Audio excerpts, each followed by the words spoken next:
was running wild, fell in love with the chase. I've been up and down and all over the place, wasting all my days and nights, never feeling satisfied. Putting on a smile, I was keeping it fake, but there's no imitating what I found in your grace. All the things I left behind are shadows, now I've seen the light. In my head and my soul, my heart, my all, I know that I know, no, no, no. Never, never have I ever found a love so good, so good. Never, never am I ever getting over living with you. Nothing will change it. All I can say is never, never have I ever found a love so good, so good. 예수께서 다시 두로 지방에서 나와 시돈을 지나고 데가볼리 지방을 통과하여 갈릴리 호수에 이르심에 사람들이 귀 먹고 말 더듬는 자를 데리고 예수께 나와 안수하여 주시기를 간구하거늘 예수께서 그 사람을 따로 데리고 무리를 떠나사 손가락을 그의 양귀에 놓고 침을 뱉어 그의 혀에 손을 대시며 하늘을 우러러 탄식하시며 그에게 이르시되 에바다 하시니 이는 열리라는 뜻이라. 그의 귀가 열리고 혀가 맺힌 것이 곧 풀려 말이 분명하여 졌더라. 아멘. 할렐루야. 오늘도 살아계신 주님과 항상 함께하고 또 내일을 기대하고 소망하는 믿음으로 살아가는 복된 저와 여러분 되길 간절히 소원합니다. 우리 오늘 수요 예배 종교개혁사 13번째 시간입니다. 우리 이번 11월 11월이 아니죠. 10월 30일 우리 종교개혁 주일을 맞이했죠. 그리고 31일이 종교개혁일입니다. 헷갈리시면 안 되어서 제가 10월 31일이 올해로 종교개혁 505주년 뭐 다 그런 숫자까지는 우리 외우실 필요는 없지만은 어떻게 보면은 그런 의미 있는 날인데 뭐 불의의 사고가 좀 있었죠. 그런 부분들에 대해서만큼은 우리 교회가 좀 조심스럽게 접근하고 또 분명 한 가지는 이거를 정치적으로 해석할 것이냐 안 되죠. 이거를 또 그러면은 교회가 어떠한 그 교회로서의 그 기준과 잣대로 판단할 것이냐 그것도 좀 조심스러운 부분이 있어요. 뭐 하지 말라는 얘기가 아니에요. 그래서 우리가 지금은 무엇을 해야 되느냐 애통하는 마음을 갖자. 저는 그거를 주장을 합니다. 그것이 하나님의 뜻이고요. 성경이 우리에게 끊임없이 주장하는 바입니다. 아파하는 사람들을 보면서 야 네가 잘못했으니까 아픈 거지 라고 하는 것과 그래 얼마나 아프냐 라고 하는 것은 엄청난 차이가 있다라는 겁니다. 지금 아파하는 자들과 슬퍼하는 자들과 함께 울 수 있는 그런 마음의 여유가 있기를 주님 간절히 소원합니다. 자, 오늘 종교개혁사를 우리가 참 어떻게 보면은 505주년을 맞이하는 이 종교개혁 기념일이 있는 이 주간에 우리가 함께 이 말씀을 나눈다 참 의미가 있는 것 같아요. 오늘 말씀 한번 제목 따라볼까요? 이발소에 간 예수님 왜 갔을까요? 머리를 자르러 갔나요? 예, 굉장한 추리력이십니다. 그렇죠. 이발소에 머리 자르러 가겠죠. 예, 그런데 아무리 성경을 뒤져봐도 예수님이 이발소에 갔다는 말이 있어요, 없어요? 그럼 오늘은 없는 얘기를 하는 거네요. 자, 한번 좀 생각해 보시기 바랍니다. 뭐 물론 방금도 마찬가지죠. 예수님이 이발소에 간 적은 없어요. 그러나 어떤 의미로 이발소에 간 예수님이 되었을까라는 그런 상상력을 좀 자극시키기 위해서 이 말씀의 제목을 한번 정해봤습니다. 자, 보시면은요. 저는요. 그렇죠. 얘 제일 싫어요. 정말 싫어요. 전 그래서 요즘 좀 추워가지고 힘들긴 하지만 이거 없어서 얘 없어서 참 좋아요. 모기가 없어가지고요. 지난 여름에 아무튼 다들 고생하셨을 거예요. 저도 요 잔디밭에서 뭐 풀 뽑느라고 쪼그려 앉아 있으면은 엉덩이에 불이 나요. 걔는 왜 하필이면 또 물어도 또 엉덩이를 무는지 몰라요. 그래갖고 막 따갑고 가렵고 막 그래갖고 집에 도망가면은 아주 그냥 뭐 난리가 나죠. 자, 제가 근데 이 말씀을 드리는 건 아닌데, 자 벌레 물리면 뭐 해야 될까요? 연고 발라야 돼. 파스. 아, 벌레 말때 그렇죠. 파스, 물파스. 예, 맞아요. 예, 예, 예, 그렇죠. 또, 아, 그렇죠. 제가 이 대답이 안 나오나 싶어갖고 계속 여쭤본 건데, 그렇죠. 침 발라야죠. 그렇죠, 맞죠? 이거 굉장히 이성적이고 과학적이고 의학적인 진단에 의해서 내려진 결론이죠. 벌레 물된 침 바르는 거 맞아요. 저도 근데 그런 얘기를 어렸을 적에 뭐 들어서도 있지만은 막 뭐 물리거나 그냥 살짝 까지거나 그러면은 본능적으로 이게 이 상처 부위가 어디로 갈까요? 그렇죠. 입으로 가더라고요. 그 쭉쭉 빨아요. 침도 막 이렇게 막 발라놓고 그러면은 또 나은 것 같기도 하고 또 엄마한테 엄마 나 뭐 다쳤어 까졌어 그러면은 저희 어머니가 농담삼아 침 발라 또 그러시더라고요. 아 침이 약이구나라고 이제 생각을 하는데 뭐 상당히 근거가 없어요. 있어요? 자, 제가 오늘 그것 조금 말씀을 드리려고 하는데 이게 중요한 부분은 아니고 아니 근거는 몰라도 그 유래는 굉장히 아니 그 유래가 굉장히 오래된 것 같긴 해요. 왜냐면은 그런 유래가 없었으면은 왜 우리가 침 바르라는 얘기를 했겠어요. 물론 약이 없던 시절이었으니까 침을 발라라 뭐 그런 얘기는 했겠지만은요. 그런데 중요한 거 상식적으로 침을 바르면 상처 부위에 2차 감염이 발생하기 쉽습니다. 한마디로 말하면 더 덧난다는 얘기죠. 그렇기 때문에 제가 찾아봤더니 우리나라 식품의약품안전처의 홈페이지를 딱 들어가 보면은 딱 대문자만 이렇게 나와요. 절대 침을 상처에 바르지 마십시오라고 권고를 하고 있어요. 예. 혹 궁금하신 분들은 한번 찾아가 보세요. 그런데 그러면 뭐 방금 전에도 모기 물렸을 때 뭐예요? 그래 침 발라요, 약 발라요, 파스 발라요, 뭐 그렇게 했는데 어쨌든 침은 바르지 않는 걸로. 근데 그렇게 침이 상처에 좋지 않다라고 하면은 바르지 말아야죠. 예, 그게 맞습니다. 요즘이야 뭐 약도 좋은 게 많은데 뭐 굳이 침을 바를 이유가 없잖아요. 그렇다면 제가 아까 말씀했잖아요. 그러니까 침을 바른다는 거는 이게 의학적 근거가 있어요, 없어요, 지금? 아니 그러니까 이제 예수님 발랐는데 의학적 근거는 있냐고요, 제가. 지금 다 사실 식품의약청 안전처에서 침 바르지 말라고 권고를 하고 있어요. 예. 왜? 의학적 근거가 없기 때문에. 예. 근데 예수님 왜 발랐어요? 그 예수님 왜 발랐냐고요? 예수님 침은 또 다르니까 성분이 그렇고 제가 옛날에 그 부흥 강사 목사님이 오실 때 아마 다들 한 번쯤 그런 얘기 들어보셨을 거예요. 자꾸 뒤에 앉지 말라고.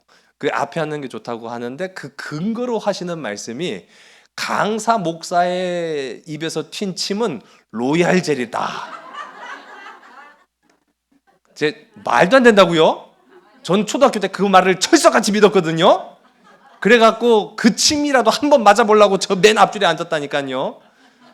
근데 아무리 그거마저도 이렇게 효능이 좋은지는 잘 모르겠는데 어쨌든 간에 아니 예수님의 침이 우리랑 성분이 다를 것도 아니고 왜 예수님은 오늘 우리가 함께 읽은 말씀 가운데 보면 침을 발랐냐 아무런 의학적 근거도 없는데 오히려 침 바르면 안 된다는 것을 우리가 이제는 상식이 통하는 시대에 누구나 다 아는 사실인데 자 아이고 침 발라서 나시오 우리 권사님 그거 믿음이 좋아서 그런 거요. 자 어쨌든 간에 침이 안 좋다는 얘기는 우리가 너무나 잘 알고 있는 사실이 돼 버렸어요. 왜 그럴까요? 지금 다 마스크 끼고 계시죠? 코로나 이후로 마스크를 착용하고 있는 이유가 뭡니까? 뭘 예방하기 위해서? 그렇죠. 코로나라는 질병을 예방하기 위해서 비말, 침이 튀기는 거를 막기 위해서 우리가 지금 마스크를 착용하고 있잖아요. 그것만 보더라도 침이 별로 좋지 않구나라는 거를 알고 있는데 자, 그럼 과연 그런가라는 거를 우리가 좀 살펴보면 또 그렇지 않아요. 여러분 7월 6일이 어떤 날인 줄 아세요? 그럼 4월 5일은 어떤 날인 줄 아세요? 제 생일인데요. 자, 7월 6일. 그 7월 6일은 어떤 날이에요? 국왕의 날. 아, 그날은 무슨 날인지 모르겠어요. 예. 모르는 날. 아, 이과 관련되긴 했네요. 보니까 생각해 보니까. 치아의 날 아니에요. 국제 뽀뽀의 날. 못 들어보셨어요? 영국에서 만들었대요. 저도 이번에 찾아보니까 영국에서 만들어진 7월 6일은 국제 키스의 날이라고 하는데 뽀뽀 많이 하세요? 안 하세요? 아이 큰일 났네. 우리 마강래 원사님 뽀뽀 많이 하세요? 좀 하세요. 예, 또 우리 저기 어디 계시나? 우리 정 권사님, 정종숙 권사님 뽀뽀 많이 하세요? 우리 한 권사님한테 여쭤봐야 됐는데 대답을 안 하실 것 같고. 많이 하세요. 자, 왜 국제 뽀뽀의 날을 만들었냐면은요. 뽀뽀를 하면은 뭐 원하든 원치 않든 침이 내 침이 상대방에게, 상대방의 침이 나한테 묻거나 들어올 수 있죠. 아, 더러워. 그래요, 안 그래요? 그렇다고요? 아니 정말 그래요, 진짜? 예? 아, 참. 위생관념이 굉장히 철저하신 분들이시군요. 예, 어쨌든 간에. 그런데 왜 국제 뽀뽀의 날을 만들었냐? 이 영국 사람들이 바보 멍충이라서 만들었느냐? 아니에요.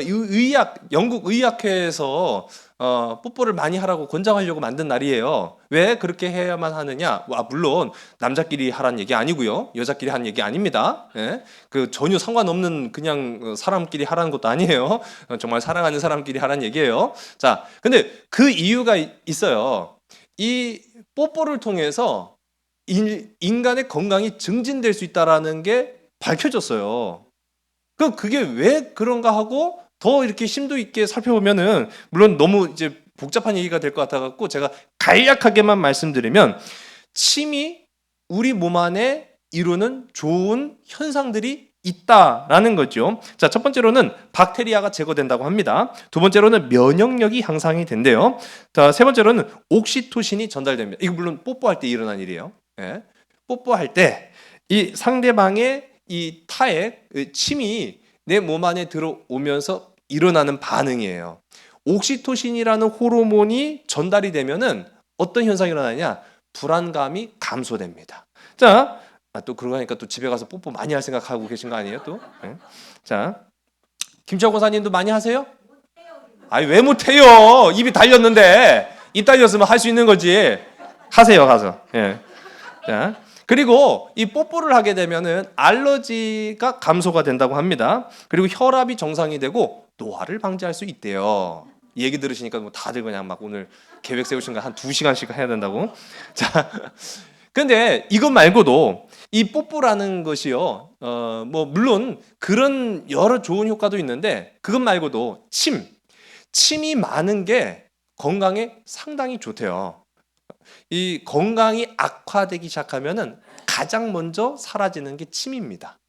입이 바짝바짝 타른다. 뭐 그런 얘기를 하시죠. 근데 정말로 건강이 좋지 않을 때 이 타액이 줄어든다라는 걸 우리가 느낄 수가 있어요. 자, 그런데 이 침에는 또 아까 방금 말씀드렸던 뽀뽀할 때 나타나는 그 효과 말고도 또 뭐가 있냐? 소화를 도와줍니다. 네, 소화 촉진 작용이 있어요. 또 반복적인 걸 수 있는데 침이라는 것이 입 안에 향균제 역할을 한다. 아, 이게 아까 전에 자, 목에 물렸을 때 뭐 합니까? 상처 났을 때 뭐 합니까? 침 바르면 돼요. 라고 하는 어떻게 보면 근거가 될 수 있는 그 부분이 바로 여기인데 이 침 속에는 면역 글로불린, 페르옥시타제, 락토페린, 그렇게 있다는 거예요. 자, 그런 것들이 우리 침 안에 있음으로 인해서 우리가 훨씬 더 건강하게 만들 수 있는 그런 아주 좋은 역할을 하고 있다. 그리고 오히려 침이 좋지 않다라고 생각했던 것보다 침이 가지고 있는 효능과 장점이 더 많구나라는 것을 우리가 이제 알게 되는 거죠.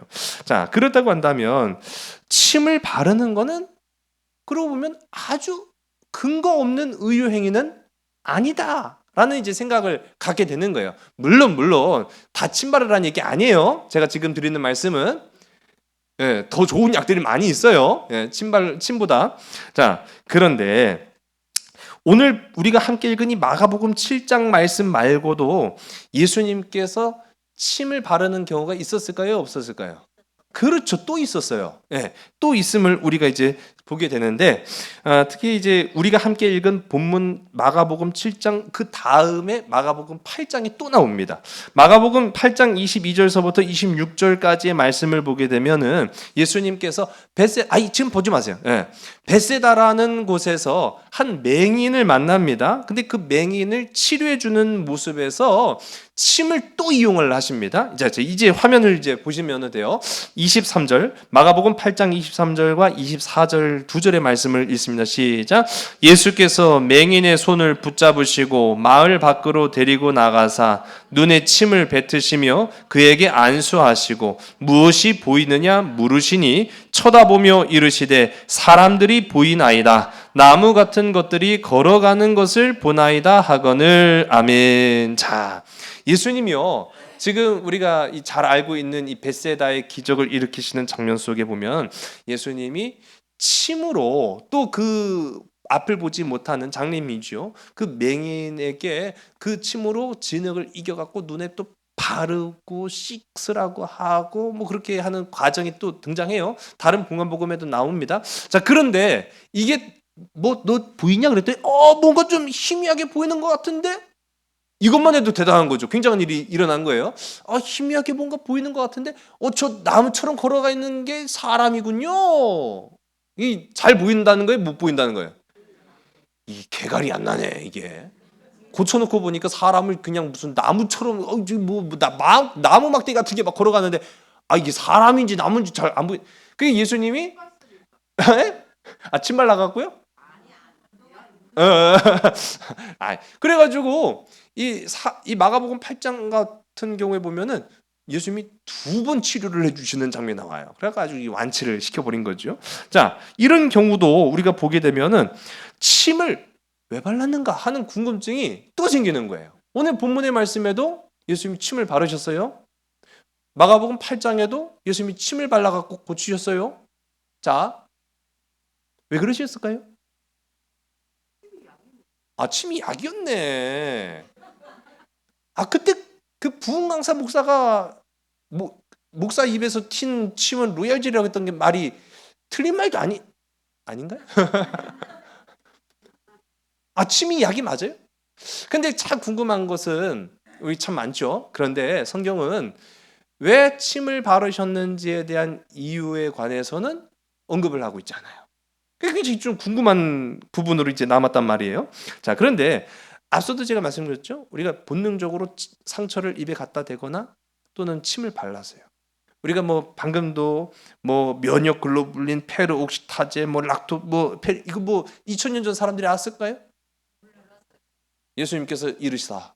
침 속에는 락토페린과 SAG가 들어있나니 이거를 바르는 자는 다 나을 것이며, 그렇게 말씀 안 하셨단 말이에요. 하나님이 만드셨으니까 물론 하나님이 그 안에 무슨 성분이 들어있는지는 다 아시겠지만은 그걸 설명한다고 알아듣기나 하겠어요. 왜 침을 바르셨는가에 관해서는 우리가 몰라도 우리가 이미 예전부터 많은 사람들이 상처를 당했을 때 침을 발랐구나라는 것 정도는 우리가 알고 있단 말이죠. 그 안에 무슨 성분이 있는지는 몰랐어도 어쨌든 침이 가지고 있는 그 향균 작용에 대한 부분은 어느 정도 이해를 했기 때문에 했던 의료 행위였습니다. 이른바 민간요법이었다는 거죠. 이게 제가 다른 자료들을 막 찾아봤어요. 주석도 찾아보고 자료도 찾아보겠는데 근거는 그런 자료가 많지가 않아요. 왜냐하면 그때 당시에는 기록할 수 있는 것도 별로 없었고. 그런데 보면은 고대 근동 시대에는 이 침을 이용한 민간 의료법이 상당히 많이 있었다라는 거예요. 만연돼 있었던 거예요. 상식적이었고 그냥 그렇게 의례껏 침 발랐다라는 거를 우리가 이제 보게 되는 거죠. 그러니까 한마디로 말하면 예수님도 당시에 통용되는 의료 행위를 하신 거예요.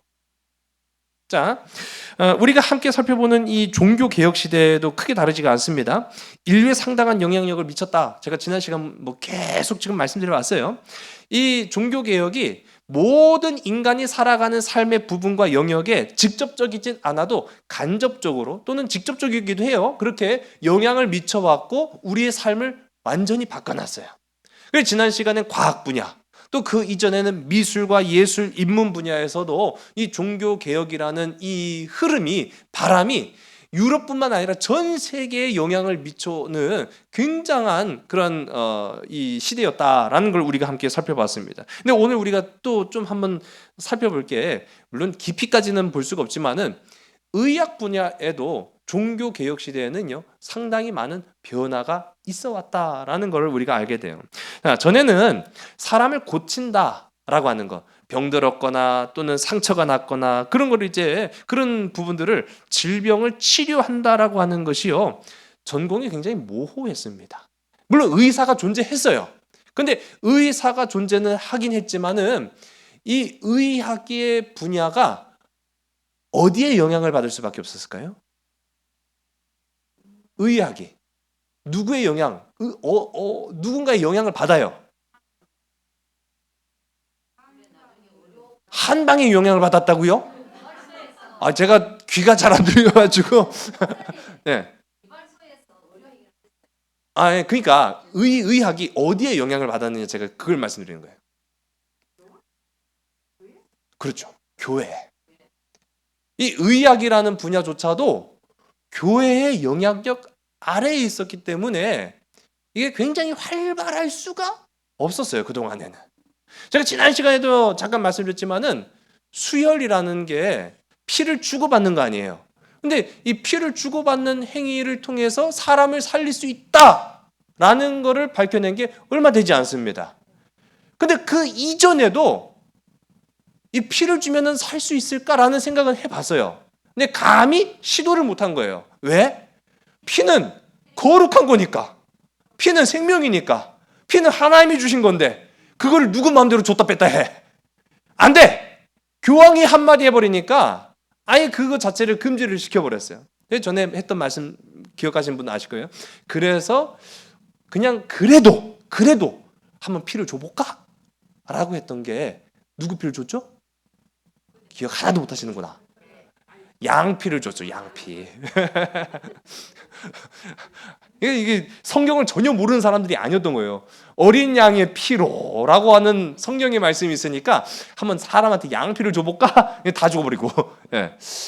그런 식으로 의학조차도 종교의 영향 아래 있다 보니까 발달할 수가 없었던 그런 시대인데, 이 시대가 이 종교 개혁이라는 물꼬를 탁 터지고 그 흐름에 타면서부터는 이 의학이 비로소 이제 아주 전문 분야, 아주 세분화되어졌고 이 종교의 간섭을 받지 않는 전문 분야로 들어가게 됩니다.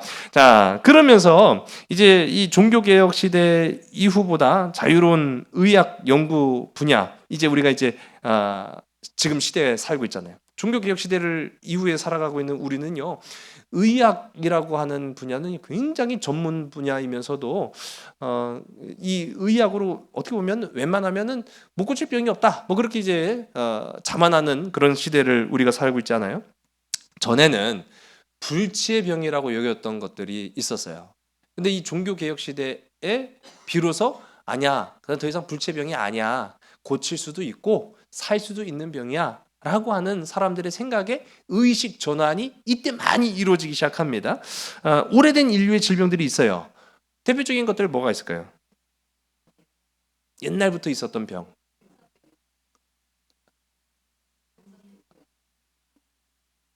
간질. 맞아요. 간질은 오래된 병이에요. 맞아요. 성경에도 나오는 피부병, 문둥병을 이제 포함한 거죠. 피부에 발생하는 병이니까. 자, 백내장. 백내장의 그 의학적 기록을 보니까요, 굉장히 오래되더라고요. 애굽 이집트 시대부터 백내장에 관련된 기록들이 있고요. 그거를 고치려고 수도 없이 많은 사람들이 애를 써왔던 흔적들이 나타나더라고요. 저는 그래서 깜짝 놀랐어요. 백내장의 역사가 오래됐다는 것도 이 놀라운 일이지만 그거를 치료하기 위해서, 왜냐? 백내장 고치지 못하면 결국은 오늘 우리가 함께 읽은 성경 말씀에서처럼 앞을 못 보든지 듣지 못하든지 아니 뭐 그런 그 질병의 징후가 나타나니까요. 그래서 백내장, 열병. 여러분, 열병이라고 하면은 열이 오르는 거를 열병으로 우리 생각하잖아요. 대표적인 성경 속에 나타나는 이 열병 어디 나오죠? 베드로의 장모가 열병이 난 거를 누가 고쳐주셨죠? 그렇죠, 예수님이 고쳐주셨죠. 근데 이제 우리가 성경을 보면은 지금은 열이 나는 징후를 보이는 질병들이 상당히 많습니다. 감기를 비롯해서. 근데 우리가 성경 보니까 베드로의 장모가 열병이 났다, 열이 많이 오르는 병이다. 이거 뭐 감기 걸렸구나 라고 생각하시는데, 이게 열이 나는 모든 질병을 다 통칭하는 거예요. 그러니까 코로나일 수도 있는 거고, 뭐 심지어는 치사율이 굉장히 높은 질병일 수도 있었던 거죠. 그거를 이제 예수님이 고치셨다라고 이야기합니다. 여러분, 이제 조선 왕조 실록 같은 경우에도 보면은 질병에 대한 많은 사례들을 언급하고 있는데, 우리 제왕들이죠. 우리 조선을 이끌었던 임금들이 가장 많이 앓고 있었던 병이 뭔지 아세요? 조선 왕조 때 이 임금들이 가장 많이 걸린 병이 종기예요, 종기. 근데 이제 그 실록을 보면은 우리는 이제 종기라는 게 피부에 이렇게 딱 도드라져 있는 뭔가 염증이 생겼거나 그렇게 해서 발생하는 거를 우리가 종기로 알고 있잖아요. 오늘날로 따지면 암이에요, 암. 그러니까 그 암으로 인해서 발생할 수 있는 모든 혹이라든지 그런 증상들을 그 시대에는 종기로 불렀더라고요. 그러니까 열병이라고 해서 단순한 감기가 아니고 종기라고 해서 별거 아니네, 그거 뭐 항생제만 먹으면 낫는 건데, 그렇게 생각할 수 있는 게 아니었다라는 걸 우리가 보는 거예요. 그러니까 역사를 통해서 보면은 굉장히 많은 다양한 질병들이 인류를 괴롭혀 왔다라는 걸 이제 보게 돼요. 뿐만 아니라 고혈압, 당뇨, 혈우병, 악성 종양. 이 종양이 방금 제가 말씀드렸던 이 종기를 의미하는 겁니다. 자, 그런데 이 종교 개혁 시대, 그리고 이제 그 종교 개혁 시대가 쭉 이제 흘러가는 거죠. 현대를 향해 가는 거예요. 자, 종교 개혁 시대에 이런 모든 질병을 안고 산 한 사람이 있었습니다. 누구였을까요? 이 모든 질병을 다 안고 있던, 걸어다니는 종합병원, 루이 14세입니다. 자, 이 루이 14세는요, 제가 지난번에 앙리 4세, 아주 굉장히 나바르라는 아주 조그만 촌동네에서 어떻게 대리 사위처럼 프랑스의 사위가 됐다가 요놈이 정말로 기가 막힌 그 기회에 프랑스의 임금이 됐어요. 어떻게 보면 좀 어리버리한 사람이었던 것처럼 느껴지지만 굉장히 위대한 사람은 틀림이 없습니다. 이 앙리 4세의 손자예요, 손자. 앙리 4세의 손자인 이 루이 14세는요, 프랑스의 절대 군주라고 불려지는 아주 어마어마하게 권세와 권위가 있었던 사람이 바로 이 루이 14세입니다. 그림만 보더라도 뭐 굉장히 막 옷도 막 엄청나죠, 막 부피가. 저는 이불을 두른 줄 알았어요, 추워가지고. 그래도 옷이에요, 옷. 근데 이 루이 14세가요, 방금도 말씀한 것처럼 걸어다니는 종합병원이었다라고 이야기를 합니다. 그러면서 또 이 루이 14세를요, 제가 가만 보니까 이 아버지 앙리 4세도 제가 봤을 때는 생존왕, 하여튼 어떤 우여곡절과 위기 속에서도 살아남은 어떤 사람이 앙리 4세인데, 그 손자였던 루이 14세도 생존왕, 그 많은 질병이 다 훑고 지나갔는데도 오래 살았던 사람이 바로 이 루이 14세입니다. 14살에는요 천연두를 앓았고요. 지금은 별거 아닌 질병이지만 그때는 까딱하면 죽는 병이에요. 25살에는 성홍열, 30살에는 홍역을 앓았습니다. 그러니까 온갖 질병이 다 있었는데 이분이요, 하여튼 이런 질병이 쉽게 걸릴 수밖에 없는 이유가 이 당시에는 위생이라는 것 자체를 잘 몰랐어요. 대표적인 아주 위생과는 반대되는 그런 생활 습관이 뭐였을까요? 위생과는 담을 쌓는 습관이 있어요. 화장실. 또 그렇죠, 안 씻으면 되는 거예요. 근데 이 시대는 안 씻어요. 아니 뭐 왕만 안 씻던 게 아니라 모든 사람들이 다 안 씻어요. 안 씻는 게 그냥 당연한 건 줄 알고 사는 거예요. 여러분 안 씻으면요 병에 취약할 수밖에 없죠. 그렇죠. 오미나 마나 안 씻으면 냄새가 이루 말할 수가 없는데, 근데 이 루이 14세는 절대 군주라고 했어요. 그러니까 이 태양왕이라고 부를 정도니까 거의 뭐 살아있는 신처럼 사람들이 생각했단 말이에요. 그게 얼마나 대단해요. 그러니 제가 재밌더라고요. 보니까 살펴보니까 역사를 보니까 이 루이 14세 근처에만 있어도 가문의 영광이라고 생각했어요. 사람들이. 예, 이 냄새나는 인간 옆에 뭐 자기도 물론 냄새 나겠지만요. 근데 이 루이 14세의 옷을 입혀주는 게 가장 큰 영광이래요. 더럽게 아니 뭐 더러워요. 안 입혀봤으니까 모르잖아요. 근데 이게 옷을 입혀준다는 개념이 뭐냐면은 임금이 이제 아침에 이제 일어나잖아요. 그러면 옷을 안 입고 자니까 입을 옷을 건네주는 거예요. 그 역할을 해주는데 그게 가문의 영광인 거예요. 신하들도 한 번이라도 이거 내가 임금님한테 속옷 드렸어 하면서 이렇게 기뻐. 그 냄새를 악취를 참아야 된다는 거죠. 예. 옷을 건네주기 위해서는 이 악취를 견뎌야 될 정도로 굉장히 이제 몸이 어떻게 보면은 비위생적인 그런 상황이었는데, 그러다 보니까 굉장히 많은 병을 앓게 됩니다. 첫 번째로는 피부병, 이제 나게 되는 거죠. 피부병. 두 번째로는 탈모. 지금 보시는 이 그림 속에 이 루이 14세가 쓴 거는 그렇죠, 가발입니다. 이 탈모가 심해가지고 가발을 쓸 수밖에 없었대요. 위염, 두통, 치통, 통풍, 결석, 당뇨. 그야말로 걸어다니는 종합병환. 그럼에도 불구하고 이분의 별명이 있었어요. 유병장수. 무병장수 아닌 유병장수. 병은 많았으나 장수하였더라. 당시 이 유럽 시대에 위생과는 전혀 거리가 먼 시대였다고 했죠. 그 평균 수명이 25세에서 30세입니다. 그러니까 30세에 살았으면 아유 저 사람 많이 살았네라고 하는 그 정도 수준인데, 이 루이 14세는 77세까지 살았어요. 이 많은 질병을 안고도 유병장수의 생존 왕이었다. 저는 그렇게 생각을 해요. 근데 이 루이 14세가 굉장히 또 한편으로는 대식가였대요. 한 끼에 30접시를 먹었다고 합니다. 뭐 닭고기 2마리, 뭐 고기 4접시, 뭐 또 야채도 굉장히 많이 드셨고요. 특히 달걀을 굉장히 좋아했다고 해요. 삶은 달걀을 뭐 한 끼에 뭐 적어도 5개 이상은 뭐 드셨다. 뭐 그런 얘기도 있었고. 그런데 이렇게 많은 음식을 먹다 보니까 발생하는 이 또 질병이 있어요. 치통. 안 씻으니까. 안 씻으니까 이가 썩어 들어가기 시작하고 치통이 이제 발생을 하는데, 이때 왕에게는 반드시 누가 있죠? 왕을 좋아하는 사람?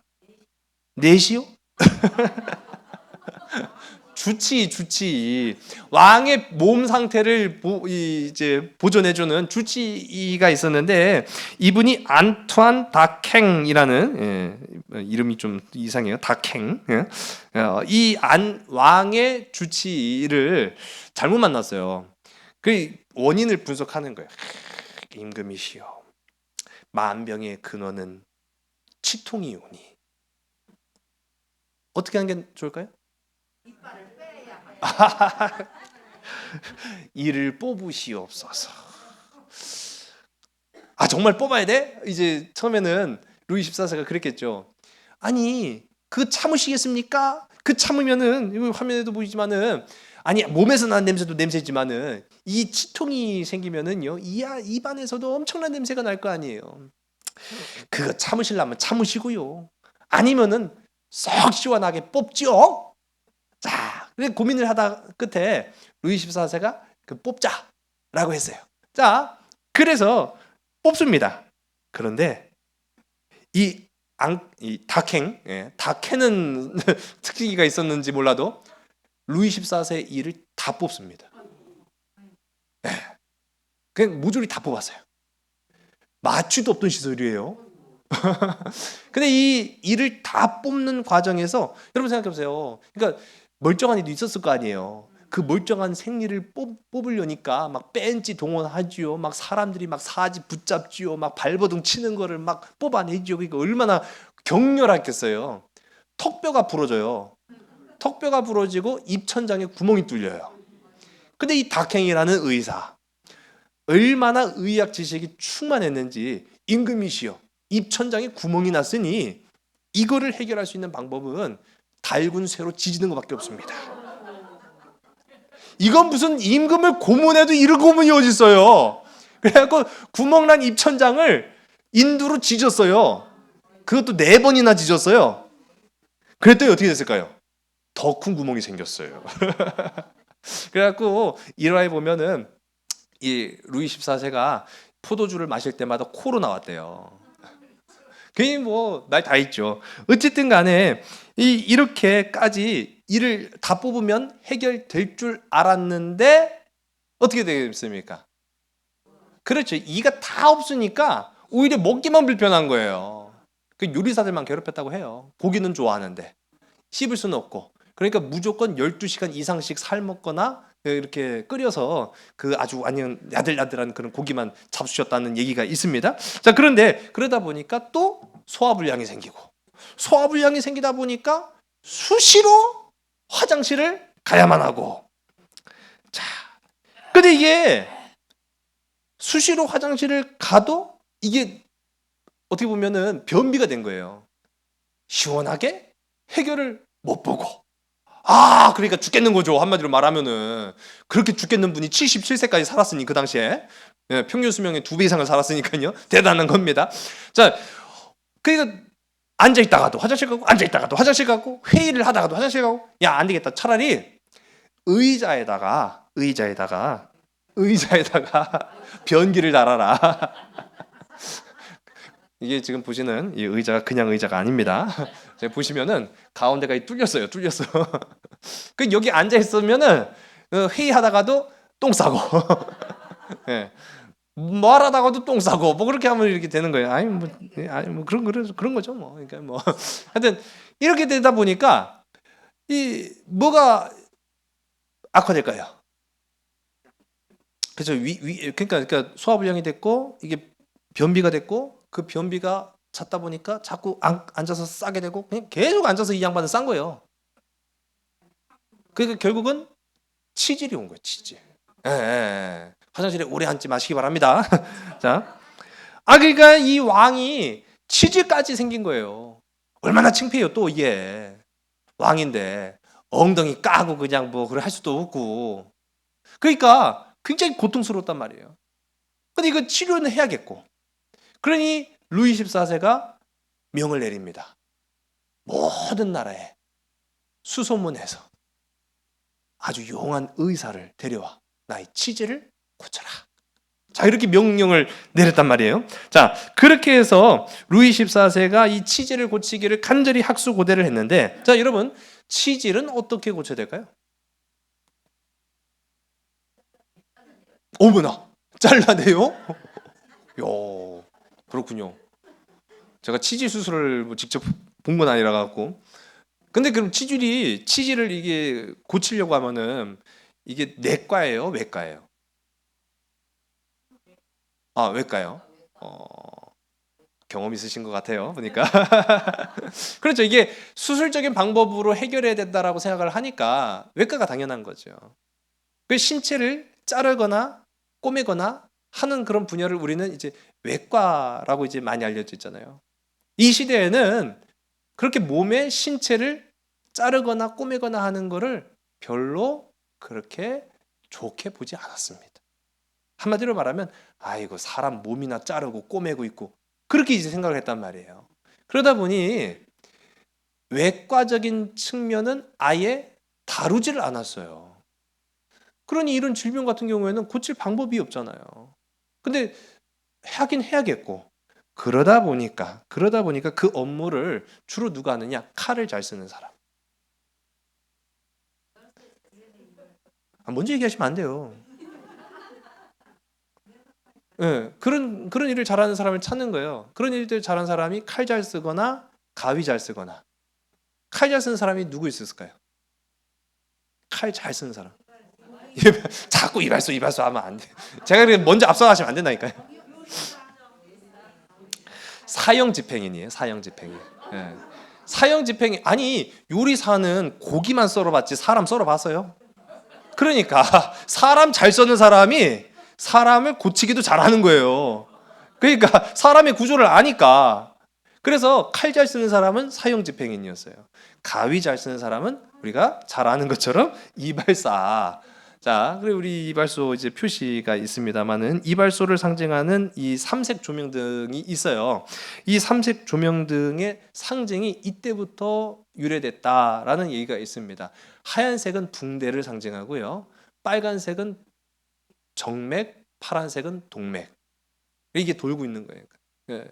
이게 돌고 있으면은 지금 뭐 운영 중이다라는 의미도 돼 있지만은 여기서는 외과 수술이 가능한 곳입니다라는 것을 이제 알려주는 그런 상징적인 의미라고 해요. 그래서 어떻게 보면 이 이발소는 오늘날의 외과 의사인 거죠. 자, 전국 각지에서 그렇게 해서 제일 용한 누구를 선발하는 거예요? 그렇죠. 제일 용한 이발소를 찾는 거예요. 야, 이발사 중에 제일 용한 사람 누구냐? 라고 했더니 그래서 입소문 끝에 선발된 사람이 바로 화면에 보시는 샤를 프랑스와 펠릭스라는 사람이 이제 선발이 됩니다. 제가 옛날에 아이들이 좋아하는 만화가 있었어요. 그래갖고 그 만화 보니까 거기 보면은 망치를 들고 다니는 그 캐릭터가, 만화 캐릭터가 있는데 걔가 망치만 쳤다 하면은 고쳐지더라고요. 근데 그 친구 이름이 펠릭스였거든요. 다고쳐 펠릭스. 이 이름이 그렇게 다고쳐 펠릭스였는데 이 사람이 어쨌든 간에 사람을 고치는데 아주 기가 막힌 재주를 가진 이발사 펠릭스였습니다. 자, 펠릭스를 끌고 가요. 왕궁으로. 자기들은 영문도 모르고 끌려간 거예요. 임금 앞에 이 태양왕 루이 14세 곁에 있는 것만으로도 가문의 영광이라고 했잖아요. 그 악취를 참으면서까지 임금님 속옷 여기 있습니다라고 하는 것만으로도 그 사람은 엄청난 영예를 얻은 거예요. 그러니 임금 앞에 끌려간 이 펠릭스가요 얼마나 덜덜덜덜덜 떨었겠어요. 그랬더니 임금이 하는 말이 야, 너 치질도 고칠 수 있냐? 물어본 거죠. 너 치질도 고칠 수 있냐? 자, 어떻게 대답을 해야 될까요? 네라고 해야 돼요. 안 묶어진다고는 진짜 죽을 그런 상황이니까 고칠 수는 있는데요. 고쳐본 적이 없어요. 자, 아니 어떻게 해야 될까요? 아니 제일 용하다고 해서 데려온 이발사인데 고칠 수는 있는데 고쳐본 적이 없대요. 그럼 이거 어떻게 하라는 얘기요? 그렇죠?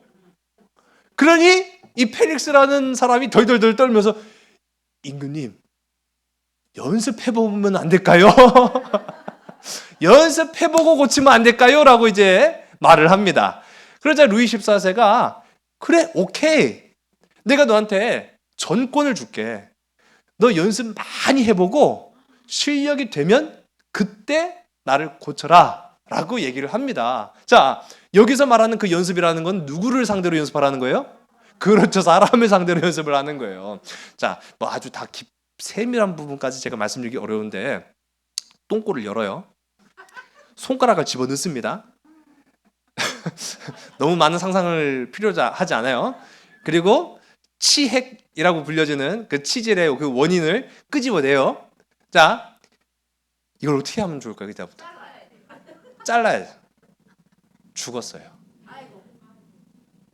자르면 안 되겠구나. 자, 그 다음에 똥꼬를 벌려요. 손가락을 집어넣습니다.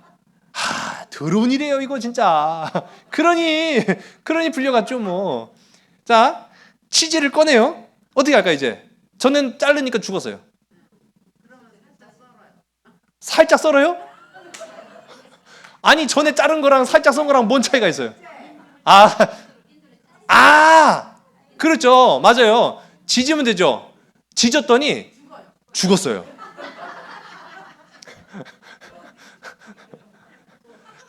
여러분 저도 몰랐어요. 근데 그 치질이 그냥 살덩어리인 줄 알았죠. 이게 혈관이에요, 혈관. 이 혈관이 뭉친 거예요. 그러니까 그거를 자르면 과다출혈로 죽고, 지지니까 혈관이 터져서 죽고. 그 다음에 또 사람을 까요. 집어넣고 끄집어내요. 그 다음에 이제 어떻게 하면 좋을까요? 잘라도 죽고 지져도 죽고. 묶었어요? 오, 정말로 묶었어요. 묶은 다음에 그 다음에 어떻게 해요? 떨어져요? 떨어져 나가. 해보셨어요? 아니 떨어져 나갈 때까지 그럼 똥 안 싸요? 그랬더니 묶은 다음에 잘라요. 맞아요. 그랬더니 죽어요. 자, 언제 끝이 나는지 지금 다 설명할 수 없고 그렇게 해서 죽은 사람만 75명. 어쨌을까? 그러니까 언제 끝이 나는지 모르는 거예요. 이렇게도 해보고 저렇게도 해보고 다 방법을 했는데 묶은 다음에 한 2시간 있다가 자르니까 피가 좀 덜 나. 한 3시간 있다가 자르니까 더 덜 나. 기술이 조금씩 습득이 된 거예요, 이 펠릭스가. 그래서 자신감을 갖고 임금님 똥꼬를 벌려보시옵소서. 자, 루이 14세 살았을까요? 죽었을까요? 그렇죠. 유병장수의 생존왕. 치질을 고쳤습니다. 그래가지고요, 이 펠릭스라는 이발사, 이 사람이요 외과 의학의 아버지로 지금까지 불리는 분이에요. 네, 왕의 똥꼬 한번 잘 치료해가지고 외과 의학의 아버지로 불려지고 그 뒤에 백작이 돼요. 예, 귀족이 됩니다. 굉장한 어떻게 보면은 당시 천대받았던 직종에 있었던 사람이죠. 근데 어쨌든 수단과 방법을 가리지 않고 찾아낸 보람이 있었던 결과였던 거예요. 근데 이게 가능했던 것도요, 방금도 말씀드렸지만은 전에 같아서는 불가능한 일이었어요. 종교 개혁이 있고 난 이후에 우리 지난 시간에 이 루이 14세의 할아버지 앙리 4세가 그래도 이 프랑스의 종교 개혁을 이끌었던 낭트 칙령, 종교의 자유를 주고 개인의 자유를 주고 신앙의 자유를 주고 과학적인 그런 활발한 활동이 일어나고 의학적인 그런 활발한 연구가 벌어진 끝에야 비로소 그런 이 결과가 나타나게 되었다라는 것입니다. 자, 그러고 보면은 해볼 만한 일이었던 거죠. 자, 오늘 우리가 함께 읽은 본문의 말씀으로 이제 좀 잠깐 돌아가 보려고 해요.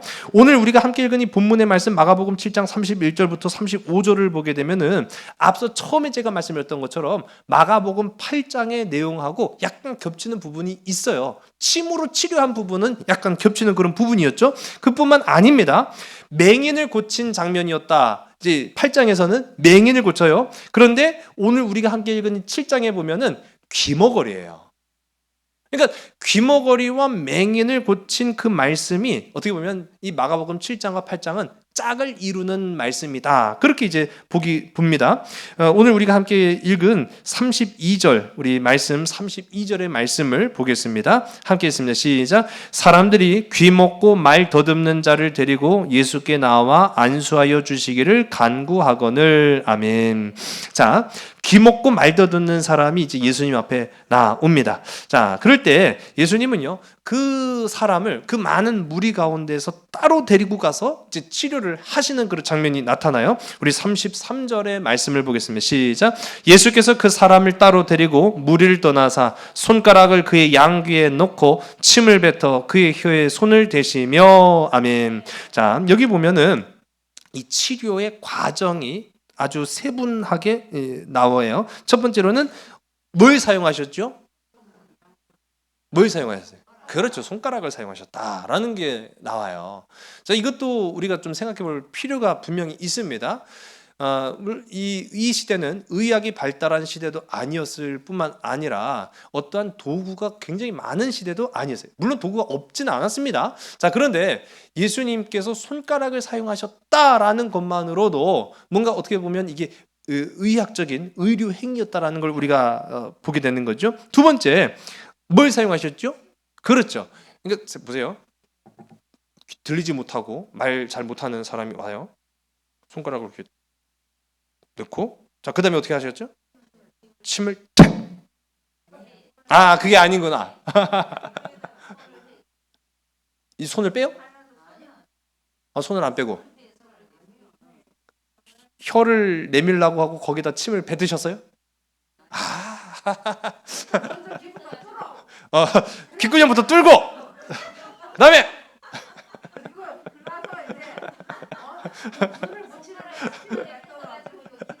자, 제가 정리해 드릴게요. 제가 몰라서 물어본 거 아니에요. 자, 귀에다가 손가락을 집어 넣으셨어요. 그런 다음에 이제는 이제 빼신 거죠. 빼신 다음에 침을 자기 손에 뱉으셨고 그걸 가지고 이제 그 사람의 혀를 만지시는 거예요. 자 보세요. 자 그렇게 이제 뭐 구체적으로 이제 좀 이따 말씀드리고 자 그 이후에 또 어떻게 하셨는가? 34절의 말씀을 보겠습니다. 시작. 하늘을 우러러 탄식하시며 그에게 이르시되 에바다 하시니 이는 열리라는 뜻이라. 아멘. 자 그 다음에 세 번째로 하시는 게 있어요. 뭘 하셨죠? 하늘을 우러러 뭐 하셨어요? 그러죠. 기도하셨던 거예요. 기도. 탄식이라는 말은요. 기도하셨다고 해도 상관이 없어요. 그런데 이 탄식이라는 말 속에 우리가 담겨진 의미를 아는 거죠. 간절한 기도를 하신 거예요. 그냥 형식적인 기도를 한 게 아니에요. 아, 예수님 귀찮아 죽겠는데 뭐 별 이런 게 다 하고, 시간, 내 손에 또 침도 뱉어야 되고, 얘 귀는 언제 닦았을까? 그런 생각도 하실 수 있을 거 아니에요. 아니 그런데 그런 생각 할 뭐 겨를도 없이 어쨌든 의료적인 행위를 다 하셨어요. 하셨어요. 자 그런 다음에 형식적인 기도를 하신 게 아니었던 거죠. 그러니까 간절한 기도를 하나님 앞에 드리고 난 이후에 다섯 번째로 뭘 하신 거죠? 그렇죠. 말씀하신 거예요. 그 다음에는 이제 선포를 하신 거예요. 그때는 이 사람에게 직접적으로 말씀하시기를 에바다라고 하시니 그 이름의 그 말의 의미는 열려라라고 하는 뜻이 됩니다. 자, 그리고 난 이후에 결과를 우리가 봅니다. 우리 35절의 말씀이죠. 시작. 그의 귀가 열리고 혀가 맺힌 것이 곧 풀려 말이 분명하여졌더라. 아멘. 자, 그래 봅시다.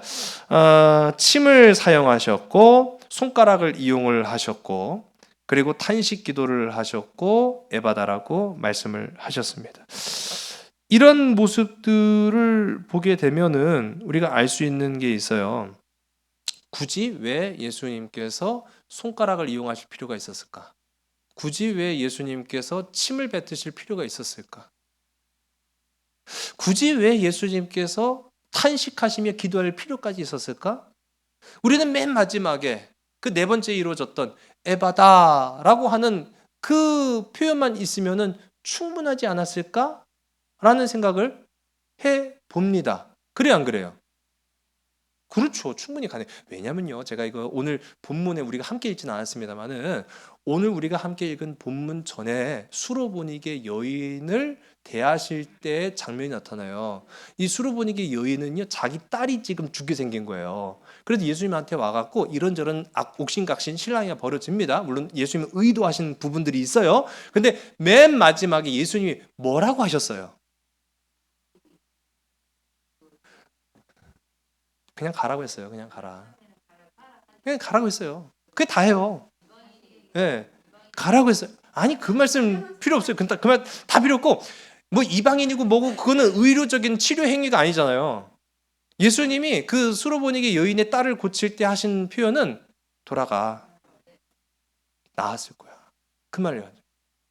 걔는 나았어. 걔 살아났어. 그러니까 여기에 우리 주님이 가자. 내가 침 좀 뱉어보자. 그러셨어요? 안 그랬죠? 내 손가락을 좀 써볼까? 그런 것도 안 하셨어요. 굳이 그럴 필요 없어요. 그럼에도 불구하고 오늘 이 본문에 나타나는 이 이 귀가 들리지 않는 사람과 또 8장 가운데 나타난 앞을 보지 못하는 이 맹인을 치료하실 때는 침이라는 걸 사용하셨고 손을 이용을 하셨단 말이에요. 왜 굳이 그렇게 하실 필요가 있었는가? 자, 그 궁금증을 안고 이제 좀 갑시다. 마가복음 7장과 8장이 이제 그 쌍으로 이루어지는 짝과 같은 말씀이라고 했는데 공통점이 또 있죠.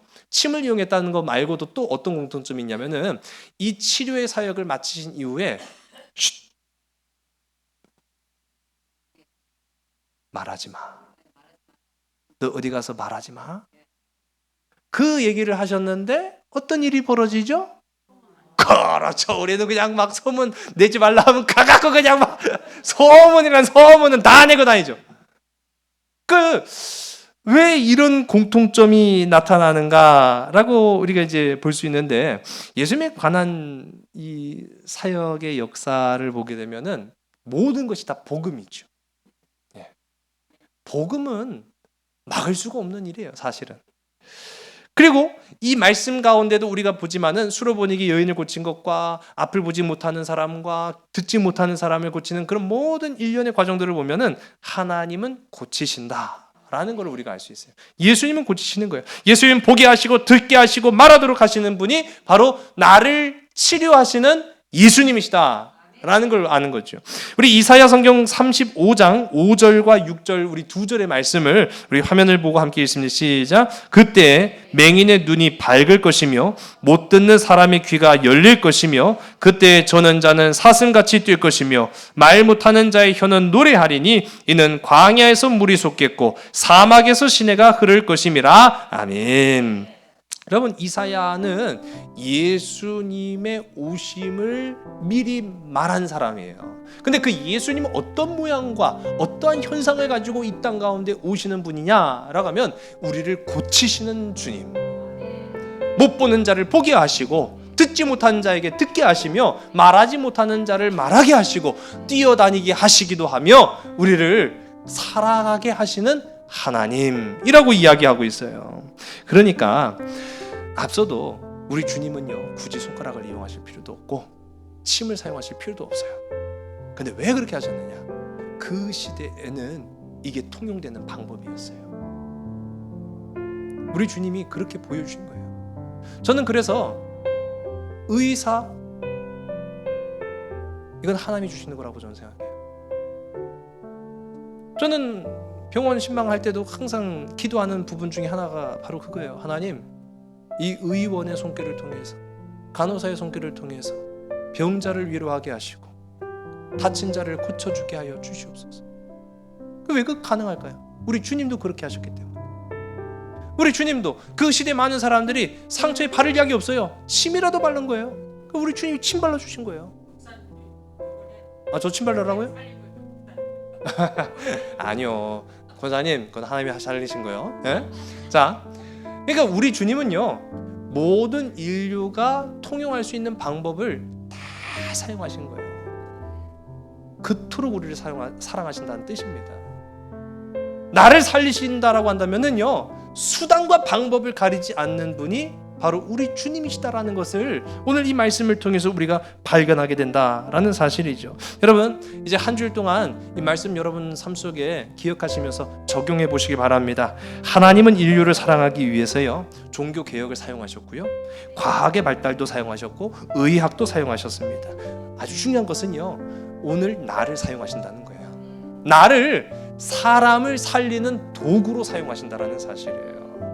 그럼 내가 무엇을 할 수 있겠습니까? 아니요, 할 수 있는 게 너무너무 많아요. 누군가를 살리기 위해서 할 수 있는 일들이 무궁무진하다라는 사실입니다. 위로할 수 있고요, 용기를 불어넣을 수 있고요, 특히 우리는 복음을 전할 수 있어요. 복음을 전하면 삽니다. 말씀을 증거하면 산다라는 사실이에요. 정말로 위로가 필요한 바로 이 시대에 복음의 증거자들이 되는, 우리가 침을 사용할 수는 없지만은 만일 그 시대였다고 한다면 우리도 침을 발라줬을 거예요. 내가 할 수 있는 이 모든 것을 다 해봤을 거예요. 그렇게 해서라도 그 사람이 살 수만 있다고 한다면 지금 이 시대는 우리가 복음을 사용해야 될 때입니다. 위로의 말을 사용해야 될 때고요, 하며 사랑을 증거해야 될 때입니다. 그것이 바로 종교개혁의 거룩한 뜻이다라는 사실이죠. 오늘도 종교개혁의 귀하고 아름다운 사역을 이루어 나아가는 복된 저와 여러분 우리 모두가 되기를 주님 간절히 소원합니다. 기도하시겠습니다. 아버지 하나님, 한 생명을 고치고 살리시기 위해 수단과 방법을 가리지 않으셨던 그 모습처럼 오늘 이 시간 우리도 주님의 마음을 닮아 이 땅 가운데 용기를 잃고 아버지 낙심하며 쓰러져가는 많은 사람들에게 할 수 있는 일, 복음의 일을 잘 감당할 수 있는 믿음의 지체들이 다 되게 인도하여 주시옵소서. 종교 개혁을 통해서, 의학의 발달을 통해서, 과학의 기술 문명을 통해서 지금도 하나님은 우리를 사랑하고 계신 줄로 믿습니다. 아버지, 오늘 우리가 이 말씀 사모하여 싸우니 세상 많은 사람들 가운데에서 우리가 할 수 있는 사명의 일들을 통하여서 죽어가는 자들 살리며 하나님의 나라를 확장시켜 나아갈 수 있는 자들 다 되게 인도하여 주시옵소서. 모든 것 주께 온전히 의탁하오며 참 사랑 되시는 나사렛 예수 그리스도 이름으로 감사하며 간절히 기도드려 사옵나이다. 아멘.